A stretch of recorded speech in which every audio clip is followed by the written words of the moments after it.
Welcome to What the F***. We're like the Olympic Games for the mentally challenged. Let's get a preview of tonight's show from Scott Birch in the KMVT's new state-of-the-art newsroom. Scott, what do we have in store for tonight's show? Well, today, Jim, as usual, we have a bunch of lackluster stories. The first issue is, could we soon find out exactly how long we'll live? Scientists accurately work out lifespan of worms by analyzing their cells. Seriously, worms? Issue number 2, earwax may reveal clues about a person's identity and habits. Really, earwax, Jim, would you really like to bring your fetish onto the show? And issue number 3, large testicles mean greater infidelity, research finds. Yeah, no kidding. And issue number 4, have you ever experienced poo-phoria? Well, as a matter of fact, I did, because I'll tell you what, that Mexican buffet, still feeling pretty good coming out. Jim, back to you. Thank you, Sal. We'll join you at the end of the show. Hey, let's meet tonight's panelists, voted the most desirable TV personality by the inmates of Pelican Bay State Prison. In the far chair, she's so hot, habanero peppers drinks water after she eats them.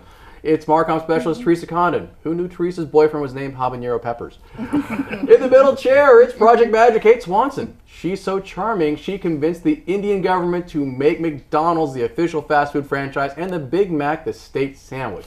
Impressive, they're all Hindu. In between them is attorney at law Mel Patterson. If finding legal loopholes was an Xbox 360, teenage boys would do him all night until their hands got sore. And joining us from an undisclosed remote location is another attorney at law, Alex Clark. If quick thinking was yoga, fat women would do him twice a week in groups of 20. Issue number 1.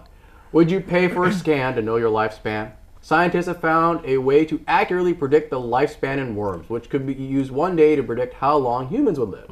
The key is looking at bursts of activity in the mitochondria, a part of the cell which generates its energy. Scientists added proteins to light up when they detected mitoflashes, or the buildup of free radicals that damages cells. I always hate those radicals. The more mitoflashes, the faster the worms age and the shorter the lifespan. I believe we have an animation of the mitoflashes here.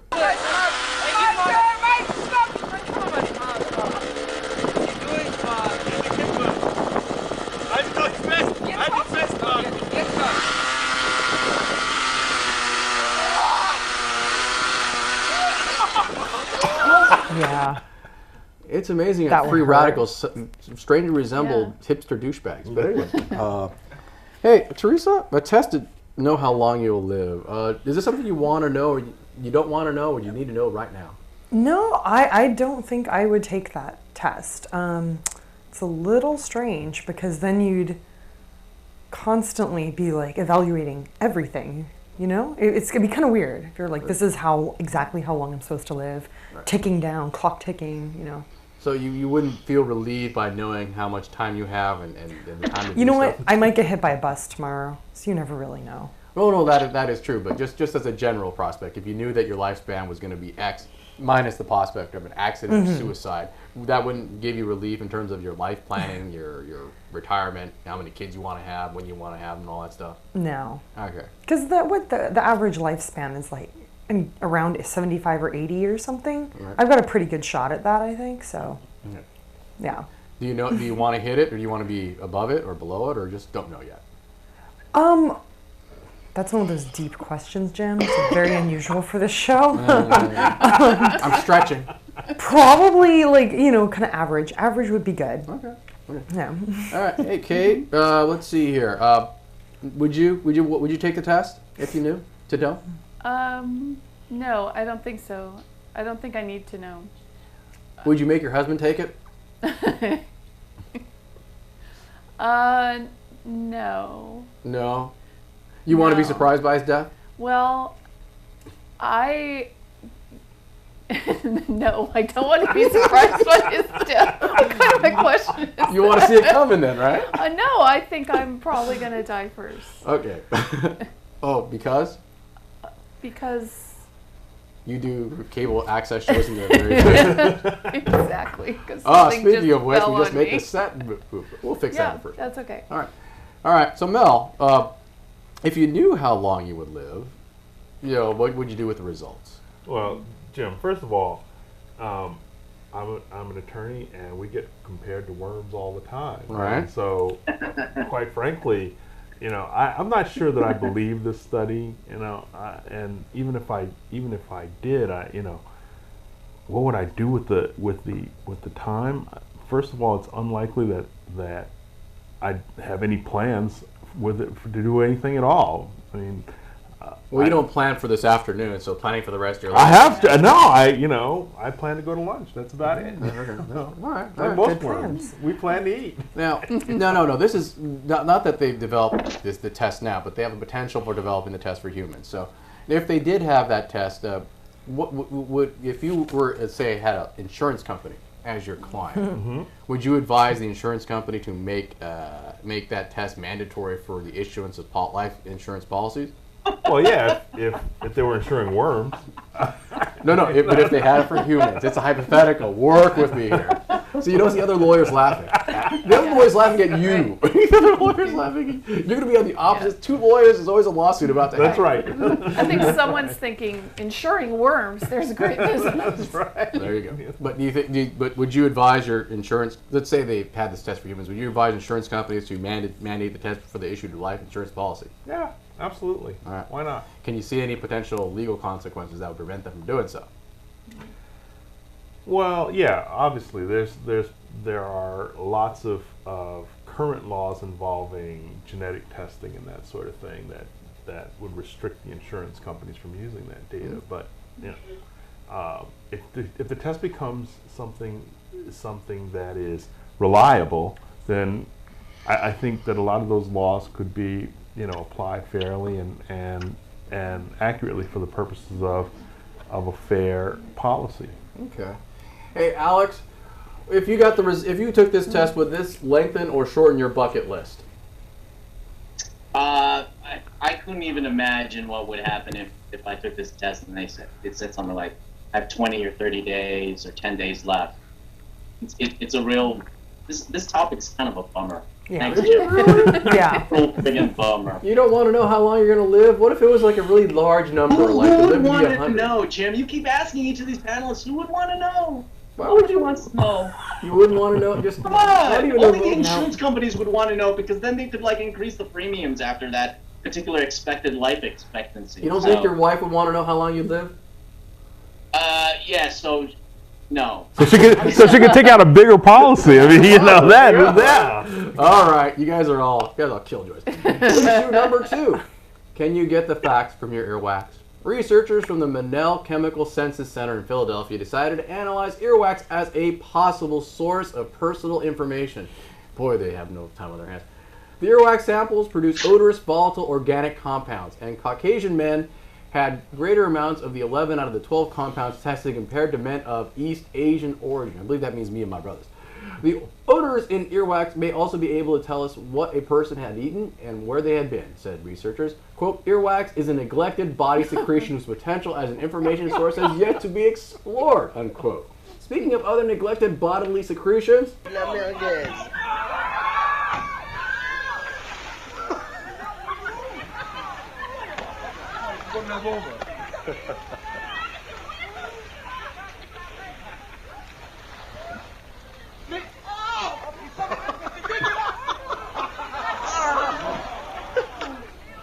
Oh my God. What happened? yeah, Teresa's still wondering what happened. Yeah. But Teresa, it's a video illustrating why you should never go swimming within an hour of eating. Okay. Got it. Noted. I would have let the fact pretty checker nasty. tell you, but Scott would just ream you for it. Anyway, hey, Mel, earwax analysis, the next CSI or TMI? TMI for Right. sure. I can. First of all, where do you find these stories? But no. Earwax, no. Well, I mean, let's play this. If they could find other health maladies by looking at your earwax as opposed to other procedures, would you think that'd be a better alternative? First of all, no. I mean, look, you can do plenty with blood and saliva. Right. As you keep trying to demonstrate to me. Yes. In the green room. yes. But earwax, it does not. I don't think that there's any medical,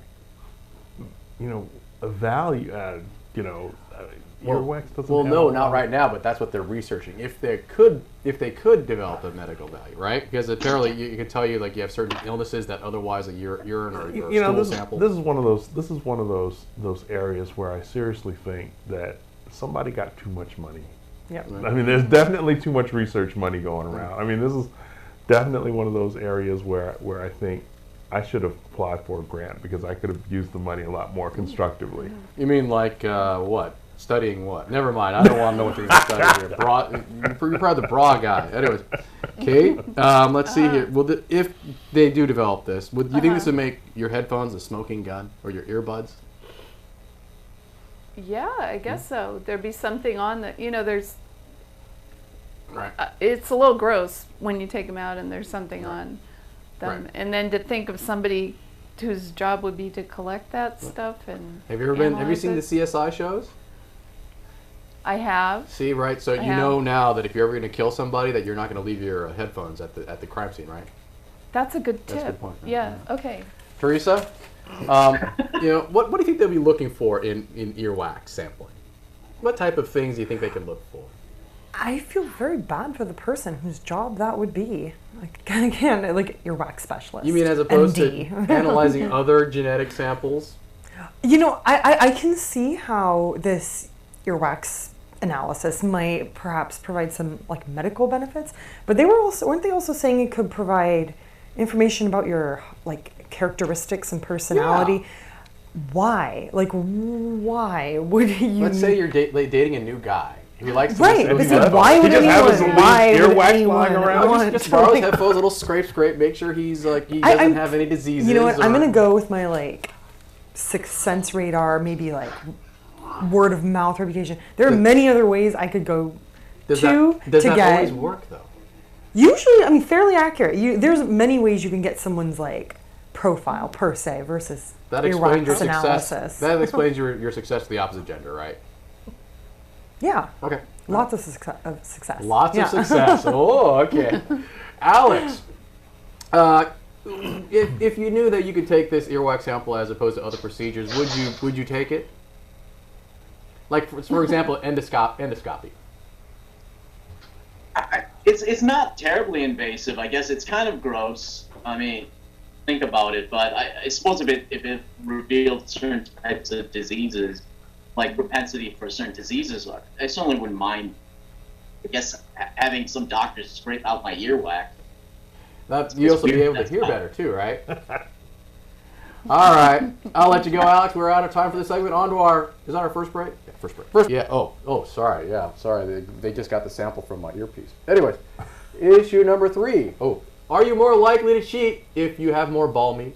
Researchers in Norway have found a correlation between infidelity and the size of a male's testicles. Primates with bigger testicles were more likely to be unfaithful. Quote, we can determine the degree of infidelity in the female by looking at the size of the male's testicles. The less faithful the female, the larger the male's testicles. If the male will only have to fertilize one female and has no competitors, he needs only a sufficient sperm to reach the egg. If the female mates on the side, it is smart to have as many cars as possible in the race, unquote. I believe by cars he means sperm. Anyway, for more, we turn to man's best friend. What you doing, buddy? What you doing? Show me your junk. Show me your junk, Dove. Oh, what a freaking weirdo. You're a little freaking weirdo. Good job. Man's best friend is very faithful. All right. Hey, Mel, testicle size indicative of infidelity. Agree or disagree? I have no first-hand experience with this, mind you. I'm just hypothesizing here, but I would suspect yes. Okay, so big or small? Big? Okay. So does this mean that your wife is cheating on you? No. No. No. So then you tend to disagree based on your personal experience. No. I probably misunderstood your question, but as I said, my personal experience, I have no personal experience with this, but my expectation is that with bigger size becomes a lot more infidelity. Okay, well, what do you mean by you have no personal experience with this? Well, first of all, don't have big balls. Okay. All right.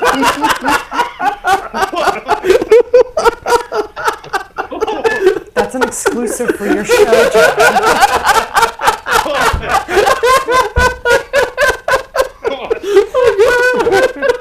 Is there more that you need to Hey, you know you wanted to know. I just think you just dance around the question.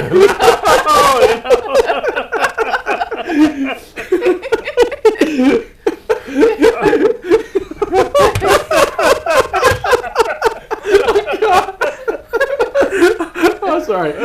I'll move on to Teresa before I completely lose it. Are you buying this or not? I think it's a completely ridiculous study. Because wasn't it saying that the females are the more? Yeah. Yes. Right. If See, the females are unfaithful those to two males, things are completely unrelated. No. This is a stupid study. the correlation is that the female is unfaithful to the males have larger testicles because males want to spread their genetic material. Right, They want to right. spread their genetic legacy. So the more they can deliver, the more their boys can Yeah. crowd out the other Yeah, boys. the scientists who took the time to test this stuff out, and I don't know, what are they trying to prove to themselves? Well, that you could tell maybe if a species is more prone to be monogamous versus polygamous. But it seems to be somewhat common sense. It's like I'm not sure what Is they're it common what they're- sense? Well, Can you verify kind by of. personal experience? I can't, Okay. unfortunately. I really can't speak from She's in the personal dark. experience, but it I don't know. I don't really buy it. Right. Kate, what's your take? Yeah, it didn't make any sense to me, really, that it sort of was talking about species. Right. So I don't think they're saying, for instance, if I'm unfaithful, that's going to affect my husband's size. I know, but it makes for more entertainment value to assume that. It does. It does. And I guess if you notice yourself shrinking, then you should get mad at your wife. I don't have a wife. I really don't look down there, but Oh, I'm sorry. I don't have. I don't know if they're bigger or smaller. Uh-huh. Just only with the weather. Only with the Really? weather. Alex, what's your take Yes, on sir. this? Other than laughing at Mel. I have to actually follow along with what Mel said. That you have small ones too? What? I'm missing it. Not about the size of the ball, but I don't have experience of my own. I have no idea if having large testicles causes my wife or my girlfriend to have greater infidelity. I wouldn't know. It's weird. It's these two different things. I don't know how one affects the other.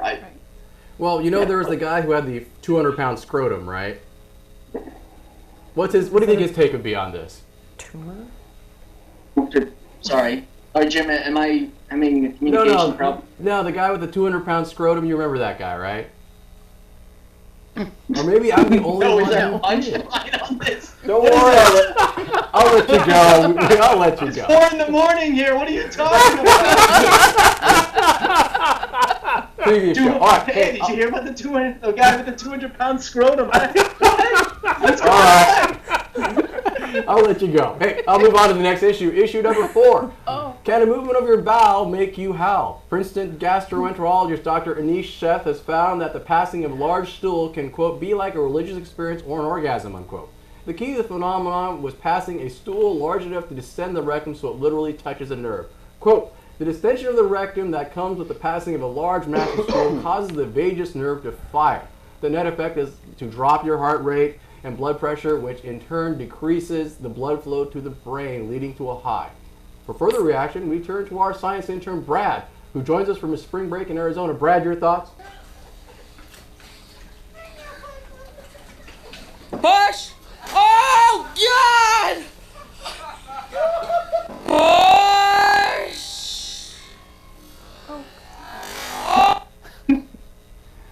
What? Wow. Someone's gonna have a hobby. Wow, he, I don't know if he agrees, but he looks like he's having fun there in Arizona, but don't drink the water. Let's see here. It's so gross. Where is finding this stuff? Hey, Kate, orgasm's taking a dump, or going number 2. Buying this or not? I'm going to have to say no because it just sounds ridiculous. Yeah. And I would presume by that answer then that you have not had any personal experience with the phenomenon of poo-phoria, I believe is what they call I have not Okay. had that experience. it. And you're not buying this at all. No, but you know what I thought was interesting was that people thought it was like either a religious experience or an orgasm. Right. Those feel the same, apparently. Have you had a religious experience? I assume you have the latter, but have you had a religious experience? No. Okay. Hey, Alex, I believe No, I want to. Large Enough Stool Movement, I believe, is your Twitter handle. So what did you take on this?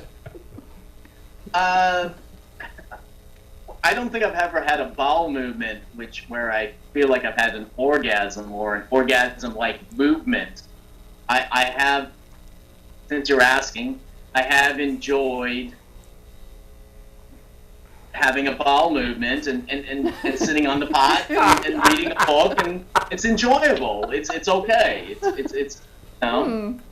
I don't know how detailed I can get about it. No. It wasn't No one's sex- judging you.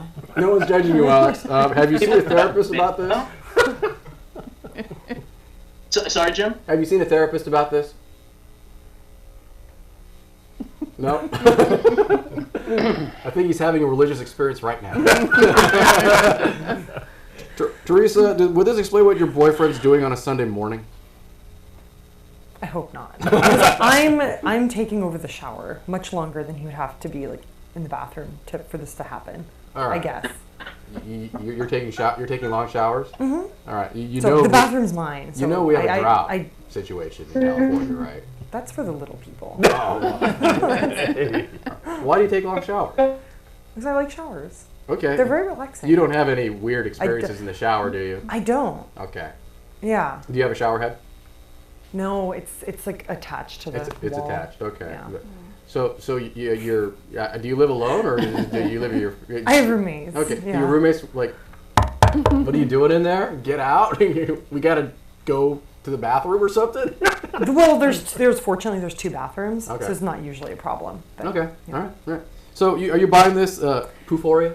No, I'm not at all. Okay. I have some people with weird fetishes, I guess. Yeah. That's Mel, I about it. assume you don't buy this at all, right? Because you have a lot of fiber in your diet. Well, first of all, Jim, I think this study is full of shit. That's number true. one. It's just crappy results all the way around. Okay. And so, frankly, One I'm more not. pun. Just get one more pun in. Fit one Well, I was going to go back to the balls, but All right, we're out of time, dog. You got to use it when you have it. All right, on to our second break. Oh, that was a nice bathroom break. Oh, hey, we're back from our second break. Hey, for anybody who wants to send us comments or questions or whatever, our Twitter information and email should be somewhere below here. And so that will allow you to have an interactive experience with the show. Hey, now we're on to our third segment, which is our fact-checking segment. This is where we learn where we went wrong during the course of the show. And for that, we rejoin Scott Birch in the KMVT State-of-the-Art newsroom. Hey, Scott, how did we do today? Well, as usual, you did horribly. That's all I have to say. Now, Jim, you were involved with that earwax study, right? Just out of curiosity, how much astroglidin sperm did they find in your sample? Oh, well, I'm not sure. But then again, I always confuse that with the earwax cleaner. It's always Okay. next to each other in the medicine cabinet. Oh, okay. And when you do it in the dark, you kind of get, you mix stuff up. Oh, I was thinking it would be somebody else's Zola, my friend. No, I live alone. Oh, well, obviously. Alex, just out of curiosity, man, like, you sounded a little bit jealous when we were talking about that guy with a 200-pound satchel. You sounded a little jealous. Oh, would Were you jealous? And we lost out. Oh, Okay, your silence, I'm going to take your silence as being yes, you were very jealous of the man with a 200-pound sack. maybe the Chinese government's coming for him. No, probably. Yeah, there you go. Now, Teresa, how you doing, girl? Good. How are you? Good, thank you. Now we were talking about how you have many different ways to figure out people by not looking at the earwax. You had other methods. Yeah. And now I wouldn't say that Teresa's had a lot of success with the opposite sex. I would say the opposite sex has had a lot of success. Don't with go there. Don't go there. You know what I mean? I just, kind of like the rotating hand towel in the men's washroom. Oh. Her parents watch the show, Scott. Oh, come on! I kid. Okay, hey, now Kate, it took you a really long time to compare an orgasm with dropping a deuce. I think I saw a little glimmer in your eye when you were watching that video, man. No. There was a little glimmer in your eye. No, I was thinking of something else. What were you thinking of? Anything but that. Really anything. Anything but that will bring a smile to your face? Yes. Oh. Okay, now Mel, I love you, bro, but you overshare. You overshare. Okay, I just had to put it out there. You overshare. I don't need to understand that you're, hung like a 9-year-old. Like, yeah, you don't need to go. Okay, just seriously. But one more thing, Mel. I think it's really rude of you to compare worms and attorneys. As a matter of fact, I've actually heard from WAD, which is Worms Against Defamation, and they intend to sue you for your remarks. That was pretty low life of you to compare the noble worm to the attorney. Scott, I was just comparing what other people were telling me, that's all. Okay, well maybe. Well, considering you hang out with most of attorneys and the vast majority of the panel is attorneys, I can see how you guys would get a high opinion of yourselves. You think we have a high opinion of ourselves?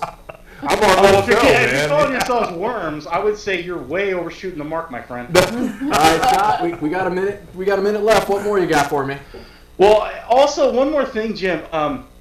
One of the problems that I've had, especially with this show, and that you keep me at a remote location because I know all your secrets. For some reason, I feel a little bit left out. When you asked me to do the show, you said, "Hey, do the show, but make sure you do it remote.